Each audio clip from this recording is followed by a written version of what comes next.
a beautiful city, the city of Spires, the dreaming Spires, is it not, of Oxford. Oxford City Authority has now said the council will be allowed to let the staff ignore people they find annoying. Now, under normal circumstances, you'd think that was sort of a comedy headline, but it's not a comedy headline. Let's talk to Ed Turner and find out why they've decided to do this. Ed, a very good morning to you. Morning. So Labour Council say that people are annoying and the council workers, if they wish to, can ignore them. It's quite a big area, that, isn't it? Well, I think you were right with your first comment. It is a comedy headline, and it's a complete nonsense of what's happened. Is it?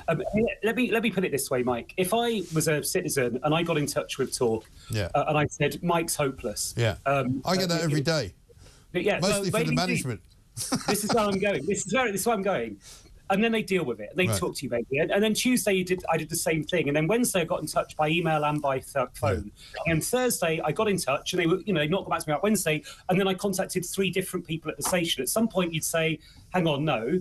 We're going to deal with your complaints, but one at a time. We're not going to deal with any other bits." And what we've got is a policy which just makes that transparent. So if we end up in a situation where people who are being paid by the taxpayer to do their job are getting multiple channels of communication from people making the same point, stopping them doing their job or stopping them addressing other people's concerns, then we can actually deal with that and transparent, saying, hey, hang on, there's going to be one person who's going to be dealing with your complaints. We're only going to deal with your complaints, for example, by email, so we can't be handling extra phone calls, that sort of thing. It's common sense, and crucially, it means people that are being paid for by public money can actually serve the public. So you're not ignoring people then? No, absolutely not. That's not the point at all. What we're trying to do is make sure our staff can do their job. Unfortunately, sadly, there's a tiny minority of people who'll kind of get in touch by email, phone, in person, every day of the week, will stop our officers doing their job. We need a transparent way of dealing with that. Yeah, no, I think that's fair enough. But, I mean, according to the piece that I've read here, guidelines have been written down, right, in which it says, in exceptional circumstances, staff and councillors can refuse all contact with someone if their safety is deemed at risk. What does that mean? So what that would mean, for example, is if someone makes a habit of coming into the council offices threatening people, then we'd say we weren't going to deal with them anymore in person. I mean, it's a pretty high threshold, to be honest. Surely if somebody comes into the offices and starts threatening people, that's a police matter, isn't it? Well, it could be. I mean, I don't know if you've been in touch with the police recently. They're very, very stretched. I mean, we do try and look after our staff in those circumstances, but sometimes I think the police would expect us to take the first move and say, hey, not appropriate for you to be coming in our offices anymore. That's something we've got to do to look after our staff. Yeah, but that's not always possible. I mean, I used to work in newspapers. We had a guy once walked into the lobby of the Daily Express building with a shotgun in a shopping bag. You know, we didn't go, can somebody just deal with him? And no, we called the police and said, there's a guy here with a shotgun.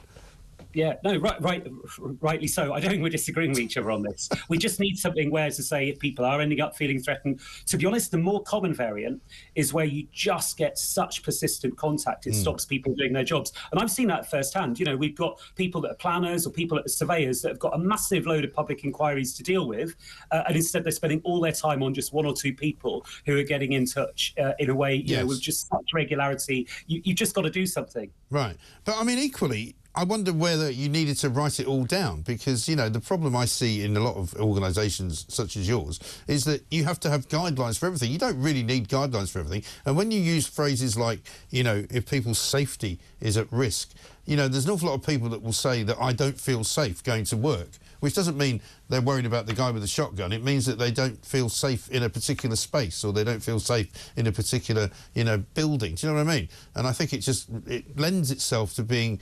overused for no good reason.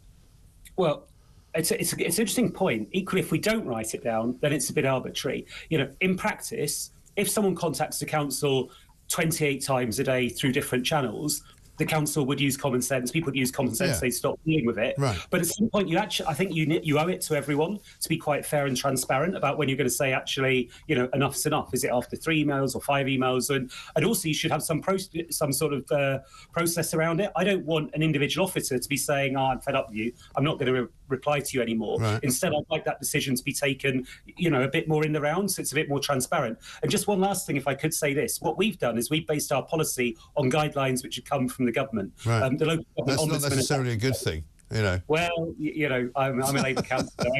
I mean, I'd have a lot of sympathy with that. Bureaucracy is the enemy of common sense. That's what I always say. yeah. Look, I mean, how many people have you got who get in touch with you 28 times a day? If you're that woman from Baby Reindeer on 41,000 emails. So my hunch, based on what I know, is that this is going to probably be used, I could count it on the fingers of one hand. Right. But the problem is there are situations where just a handful of people, and you would not believe the stress, actually, that it can cause, dealing with those things. No, I'm sure it can. I'm sure someone's emails pinging away constantly, 28 messages from one person, that does happen. And it stops people doing their jobs. I get that. How many of your council workers are currently working in the office, though? A lot of them working at home? Oh, it's a mixture. It's a mixture. We've got. What sort of mixture? What sort of proportion of people are in the office today? I haven't been in this morning. I mean, it's only coming up to. Well, you're not in the office, are you? No. I'm not full time. I've got another job. We do this part time. Okay. This is something else. Well, maybe that's why people find it so annoying. No, I think people can get through. We've got a space. People can come into our customer services area. We've got one in a local library. People can come into, for example, and talk with us, community centres, all of that. It's great. Listen, Ed, I've got to run. Sorry, we're out of time, but thank you very much indeed. That was Ed Turner, part-time leader of Oxford Council.